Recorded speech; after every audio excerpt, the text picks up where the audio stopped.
Welcome back, King Bullet here, new video. Today's video, as you might know from the title, is how will Attack on Titan end? Now, I'm really knowledgeable in Attack on Titan, and it's something I'm really passionate about, because it is my favourite fiction, and it's funny that I haven't even talked about it on this channel yet. So yeah, I think it goes without saying, there's gonna be some spoilers, so spoiler alert. I mean, if I ruin the ending for you, then that's really unfortunate, but I'm not saying it will end like this, it's more so like a hypothetical prediction. Remember, I am not the author, I am not Isayama, so take all of this with a grain of salt. I will be analysing and dissecting the entire show. And don't worry, I'll try and condense it as much as possible. I want to make sure this video is quite easily digestible. Before I start this video, I don't want to annoy anybody. I will be dissecting Eren as a character, and I will be looking at the themes of Attack on Titan generally. So I will be talking about the politics of Attack on Titan, and Isayama personally. I will be mentioning a certain ship. I am not a shipper, I don't really care who ends up with who. If you do care about that stuff, here's an early warning, because the stuff I'm going to bring up is pretty concrete, I think. And I believe a certain ship, despite Attack on Titan not being a romance, it's intertwined with the very fabric of Attack on Titan. And how I think Attack on Titan will end, it might not be completely pleasant. Usually I'm quite good with predictions. Now I might be wrong, but at the very least what I can promise you is that the argumentation in this video will be really strong. So hopefully you can understand that aspect of it. Okay, I will see you in a second.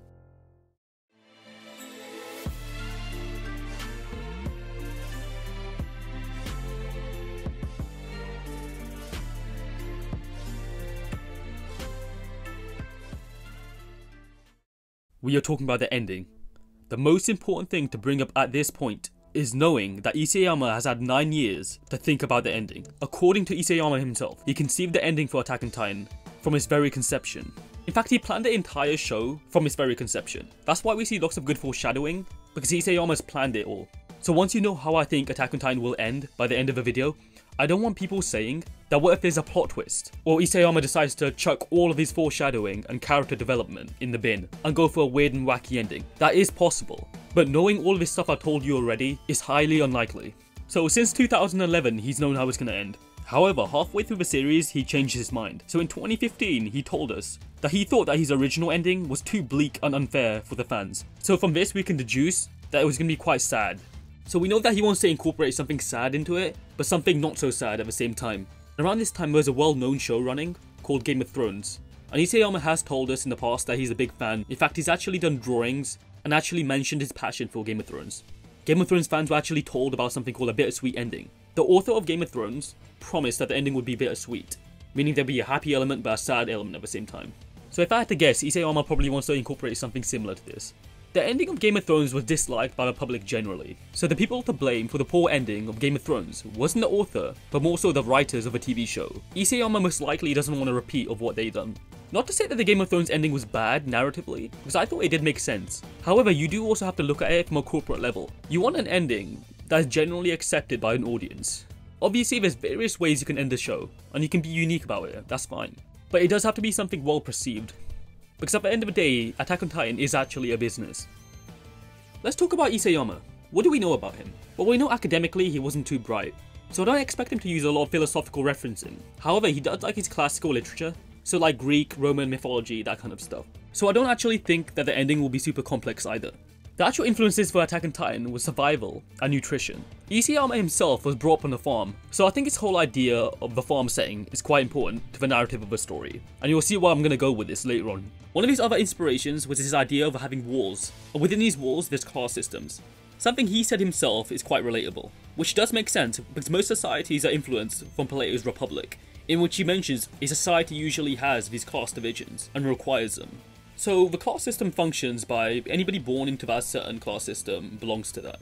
Of course it can change depending on what skills you have, but what skills you have usually depends on your parents and influences. So we know already Isayama has in mind this idea of predeterminism. You will notice throughout the story, Isayama loves to write parallel characters. It's quite a common writing trope, but nobody does it better than Isayama. I think now we understand the influences and the basis for Attack on Titan. Moving on to the protagonist of the show, who is it? Well, it's Eren Yeager. Now Eren is quite an interesting character. His official databook stats tell us he has max anger, but more frighteningly, he has max initiative. Meaning if Eren ever had power, he wouldn't hesitate to use that power. Even more interestingly, he's born in this world that is predetermined. I quote, "Ordinary men can never accomplish anything. Special people do exist. However, certain people aren't special. Eren is somebody who is very motivated, and he continues his mother's philosophy: being born in this world already makes you great, not what you do necessarily. Throughout the series, at some point, Eren gains his sense of self-worth. He believes himself to be an important asset for humanity to fight the Titans. So what happens? I believe this is the most important arc, the arc that changes everything. In the Uprising arc, Eren finally realizes that so many people have been sacrificed for him, and that his own existence is actually a hindrance. At this point, Eren is genuinely ready to die. Eren even admits he is nobody special. And that's when Historia tells him that these roles and these classes are all false. In fact, she thinks that humanity is a problem, and they should let the Titans destroy mankind. Historia telling him that she's the worst girl in the world, and the natural enemy to humanity. Eren literally stating, if he's freed, he'll destroy the world. And then Historia obviously replying with, despite being an enemy of humanity, she's Eren's ally. His friends even mocking him, asking him if he really wants to be like a tragic hero. Eren this whole time has been obsessed with being the perfect hero, the person who's gonna save everybody. He believed the Titan's power was his, that he could do everything alone. And Historia telling him once again, do you wanna just like hold hands and wait here until you get crushed or burnt to death? Eren being unable to really respond, and then her telling him that they're enemies of humanity. And we know this is all important, because it's literally what Eren goes on to do. He goes on to destroy the world. Even already, Historia and Eren are set up as these parallel characters. Well, what do Eren and Historia share in common? They both firsthand saw their mother die, both have half-siblings, both had to pretend they're something they're not, both children of their father's second woman, both find their existence meaningless, until they realize they're both enemies of humanity, etc, etc. You could probably go on all day. But what did Eren actually learn? Well, he learned that he thought he was special. So when other soldiers died for his sake, he accepted that he couldn't be helped. The same goes for his Titan's power. What made Eren weak was that he thought that the Titan's power belonged to him, but it was actually the other way around. He states he thought Historia was weak, but he was wrong. He was the weakling. Eren's own idea on the concept of power and strength changed forever. So now that we know these two characters are set up as parallels, it's quite interesting, because no other character seems to really understand Eren. Eren's father Grisha was somebody who's really nationalist. So what do I mean by nationalist? Nationalism is like the identification of one's own nation and support for his own interests. It's basically being biased towards your own side, towards his own people, the Eldians. And for a few reasons, a lot of people, readers, and even characters within the show, think that Eren has actually been influenced by him. Zeke thinks that Eren is nothing but a puppet and has been completely brainwashed by his own father. He wants to believe him and Eren are the same, but they are not. Zeke Yeager, Eren's half-brother, is like a parallel to Frieda Reiss, who also believes that they have to sacrifice their own people to save the world. He wants salvation for them. He also wants salvation for his brother too. Zeke's heart sinks when he realizes that Eren betrayed him. Eren was never being controlled by anyone. Ironically, it was the other way around. It was Eren manipulating his father. He used the power of the Attack Titan to change the past. Eren was born this way. If he saw somebody steal another person's freedom, he would take their freedom. It was just the person he was. Eren would never accept the euthanization plan, or the castration of his people. His plan was essentially to stop his people from being capable of breeding. I think one of the reasons Eren didn't accept it was because it went against his own agenda. I think Eren's motivations are quite simple. He even states later on that he's doing all of this for his friends, and that he wants them to live long, happy lives. Although I think he does a really bad job of it. Since even in the scene he says that he wants his friends to live long, happy lives, even in that image where it shows his friends, a lot of them are actually dead. Which kind of leads to me believing that that's not his main priority. Ironically, Ymir is actually a parallel to Eren too. That's why when Zeke is convinced that nobody can stop her, Eren physically, with his pure will, breaks his shackles and grabs Ymir, telling her she's free. Or more so that she's not a slave, she's not a burden, or a tool for humanity to use, since Eren knows exactly how she feels, even stating that she possibly waited all of this time for somebody. When we get near the endgame, Eren's pretty much won. He even states to his friends that they can try and stop him if they want, they are free to do so. But if they stand in his way, Eren has no choice but to fight. Eren's motivation is freedom, nationalism, his friends, obsession, and one other thing.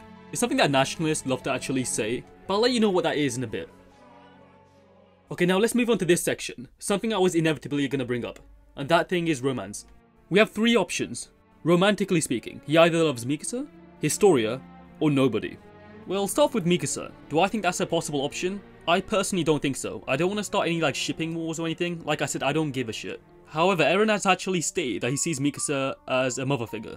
And even Mikasa has stated that she sees Eren as family. Even though I do think Mikasa actually does romantically love Eren. I don't think that really matters. Because according to Isayama himself, Mikasa's whole character is apparently meant to actually move away from Eren and show that she's not actually dependent of him.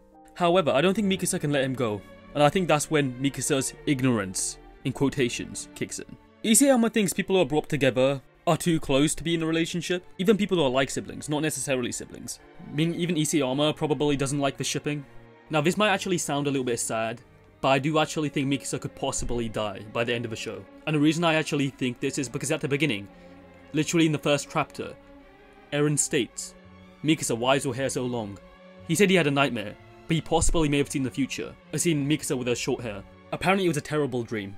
Eren even states to Mikasa, when they're children, that Mikasa will die, stating that she'll be ignorant to the day she dies. Mikasa asks, "What's gonna kill me?" Eren replies, "A great power. A great power is gonna kill you." Now this could be really good foreshadowing, because what do you think that great power is? Could it be Mikasa's own Ackerman power? Or possibly Eren and the rumbling? If Eren knows that Mikasa is gonna be ignorant and die because of him, that might possibly explain why he's trying to distance himself from her. There's also another theory going around, which actually might justify my theory, of Mikasa knowing that she can reset the timeline. However, she states that she can't accept Eren's death. So she might have been the one who was possibly meant to kill Eren, but she couldn't do it. She was ignorant. And by killing Eren, she was meant to disconnect herself from him completely, just like Isayama had intended. And this could actually be why Isayama states that Mikasa is inspired by Casca from Berserk, and that their relationship is closer to that of Griffith and Casca. Unfortunately, I think it's even more likely that he'll end up with nobody than that ship, if I'm being completely honest. Do I think there's no romance for Eren? No. And now this is Eren's final motivation. What's the saying that nationalists say? They tend to say, for monarchy and country. In England, they tend to say, for queen and country. And this is made very apparent throughout seasons 3 and 4, the final season. Somebody who he doesn't want to sacrifice. I think you might have figured it out by now. I think something a lot of people did actually miss, and it is actually canon, is for OVA. This is really early like Attack on Titan material, but like Historia gets like kidnapped. And the only person who seems massively concerned is Eren. He looks more angry than usual. He's actually tearing up, and his friends aren't even sure if they want to go rescue Historia straight away. Now this can't be a coincidence, right? And trust me, it's not like I actually go out my way to realize this, but even somebody like me realized, so like if I realized and I'm oblivious to this kind of stuff, I'm sure other people realized. But the song playing is Call Your Name. No. I really doubt that's a coincidence, since there's a lot of foreshadowing throughout the entire show. But you never know, it might be a coincidence, so I'll let that go. And within the manga, there's a scene where they share a room, right? For that night, I think. Which is already kind of suspect. And then in the morning, they have that interaction. But then, like, Eren kind of engages in a conversation with Historia, where she kind of establishes she's not the same person she used to be, Krista. And that she doesn't actually care as much as she used to care for people. And it was all like a facade. And Eren kind of commends her for this. And she brings up this whole idea of her being empty. Or this idea of emptiness. Something that Isayama quite likes. Eren tells her that the goody two-shoes Krista, he never liked her because she was kind of like unnatural. But now that she's kind of revealed who she is, that he likes her for being normal.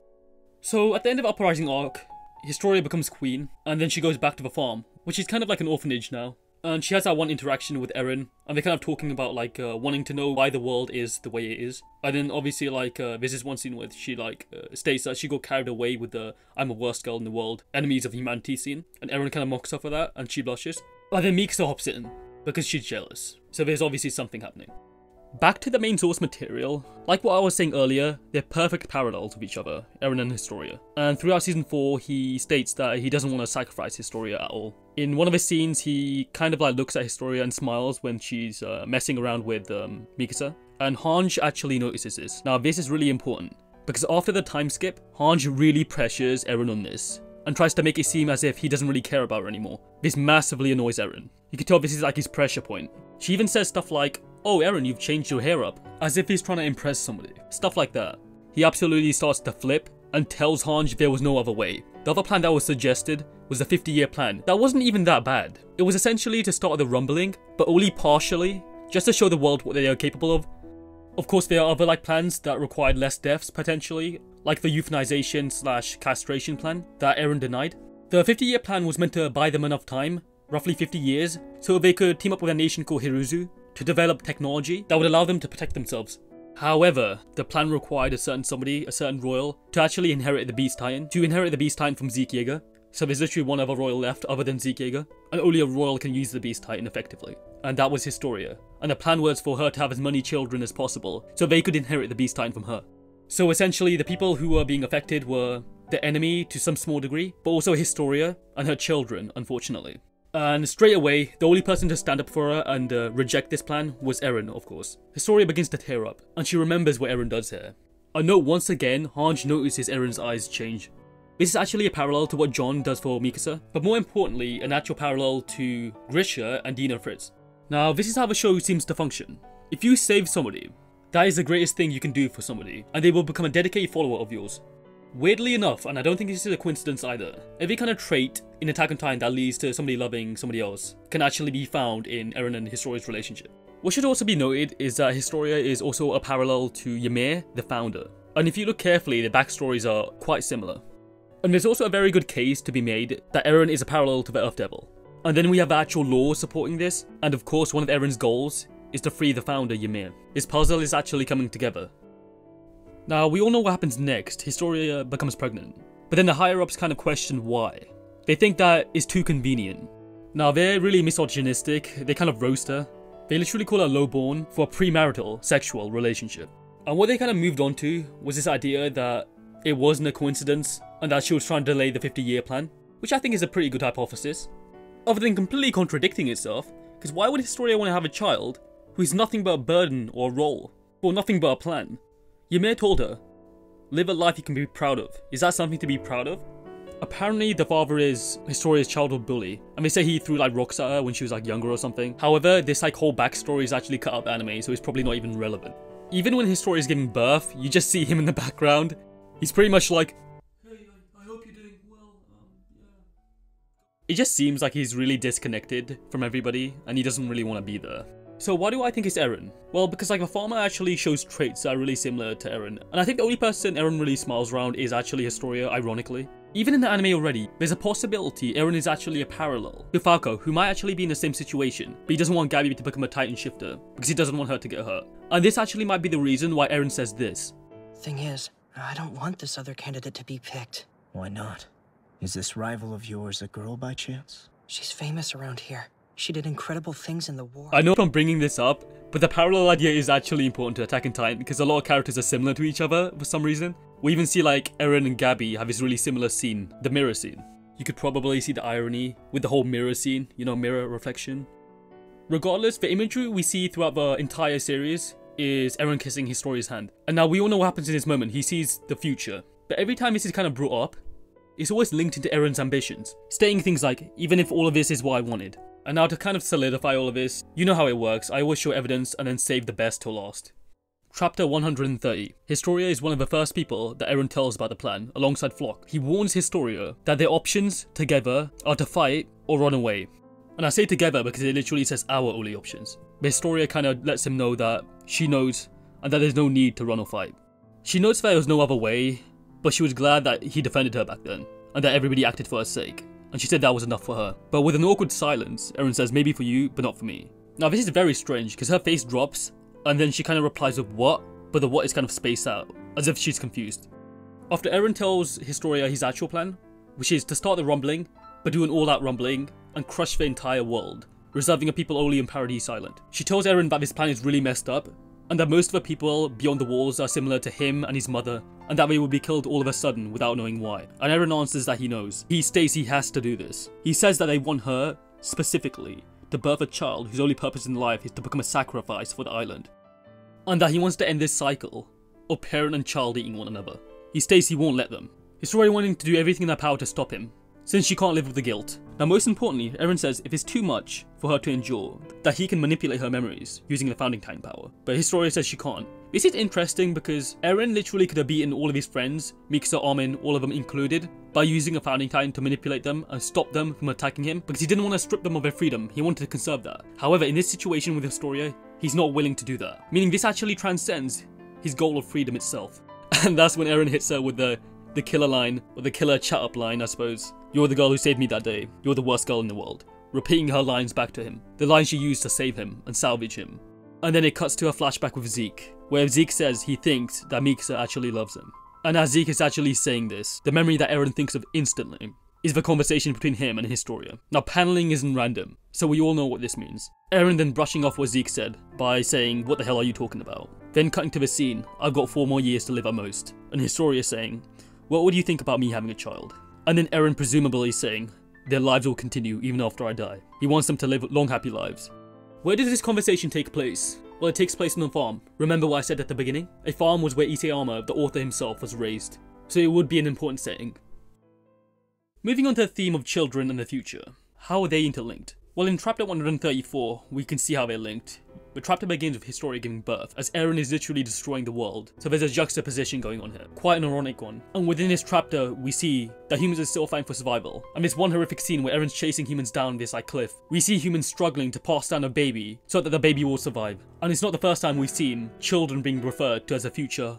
So what could it be that Eren is trying to do? Well, we know that he fights for freedom, and that he's parallels with Historia, and that both of them were born in a world where they weren't wanted, really, and couldn't find any meaning in life. So the child's purpose is to be free, is to not be burdened by roles that their parents have given them, or to be burdened with any philosophy that they've inherited from their parent, or to especially not be burdened by their blood or lineage. It's not even the first time we've seen this imagery of a child being held. Apparently a while ago, Isayama actually leaked the final panel to the series, and vaguely we see this man holding a child, telling this child that the child is free. A lot of people think this is Grisha holding baby Eren, however I don't actually think so. Look how broad his shoulders are. They're massive. No offense to Grisha, but he's quite scrawny. He does not have shoulder blades that big, and we know that Eren actually does. And this person wearing some sort of t-shirt, something that Grisha doesn't typically wear anyways. At around the time that Eren was actually born, Grisha had glasses. You can't really see them even from his back. Surely you would see them hanging off his ear or something, right? And further cementing this, Grisha doesn't really care if Eren's free. That's never really been his goal or anything. He was an Eldian restorationist. He wanted to just get revenge for his people. But when he had Eren, he really didn't care, he just straight up forgot. Potentially taking into consideration what Eren Kruger said to him, to have a family, to save Armin and Mikasa, and he didn't even know who they were. Even if you look at the baby more carefully, from what I noticed, the baby kind of has eyelashes. So forget even being Eren, it might not even be male, it might be a female. It would be quite ironic if a child was named Ymir, since Ymir would actually refer to not just a founder, but one of the only people who actually cared about Historia. So if this is Eren holding his own child, Eren most likely succeeded. He didn't die during the rumbling, and made it out alive, meaning the rumbling was a success from his perspective. So if his goal succeeded, one of his goals was to free Ymir. I know this might be kind of cliche, but the child being born could actually link into the idea of Ymir being free. And if you freed Ymir, the curse of Ymir is most likely broken, meaning none of the Titan shifters will actually die, and have potentially lost their Titan powers. And if this child is his and Historia's kid, right, then he most likely made it back to a farm, since the child looks kind of young. So is this a happy ending for Eren? It does seem like it. Surely that can't be it. Surely Eren needs to be punished for what he's done, right? As if he can do mass genocide and get away with it. There's something really sinister about this. And if this man is Eren, in the final panel, he seems fine. However, it doesn't make sense. If that's the last panel, we don't know what happens afterwards. Is he arrested? We don't know. Or you think Eren will die? Because we know he's capable of seeing Falco's memories. That shouldn't be possible unless Falco becomes an attack Titan later on. Meaning most likely Falco actually inherits his Titan. And there is actually quite a lot of foreshadowing for that. I'll give you an alternate ending, because I do think there's a lot of foreshadowing for Armin, right? He was chosen over Erwin. A lot of people, including Armin himself, thought this was a wrong decision. But the person who believed in Armin the most was ironically Eren. And Eren said he would be the one to save the world. So is that foreshadowing that Armin might actually end up saving the world and defeat Eren? Possibly. But because of a final panel, assuming that's correct, and that hasn't been changed, I would assume Eren wins. Back to the whole idea of children being the future, and humans wanting to constantly pass down their will to the next generation, with this image that actually looks like the rumbling. And in the same ending, funnily enough, we actually see the rumbling. Even in the season 2 opening, we see the rumbling, but apparently a lot of people missed this. A lot of these actual openings show imagery of a mother and child. Obviously, like I mentioned before, this is in reference to Ymir Fritz, and her having children, and Historia being a parallel to her too. The season 2 ending might have actually ruined a lot. For example, there's this one scene where we see humans in some sort of apocalypse. They seem to be starving and clothesless. We even see many lines of humans traveling towards the sun. So this could actually possibly be the world that Eren has created. Now this is the ending that I've hypothesized, and I think it does meet the criteria. I use the outro, I use the leaked last panel, I use the whole not bleak and unfair ending, and kind of prove why it thematically makes sense. Now if you disagree, that's fine. Hopefully you enjoyed the video, because I put a lot of work into this. If you want to see more Attack on Titan based content, it'd be much appreciated if you sub and like the video, because I promise you, there will be other Attack on Titan videos. Alright, well, that was kind of sad. I'll see you later, PogChamps. Peace out.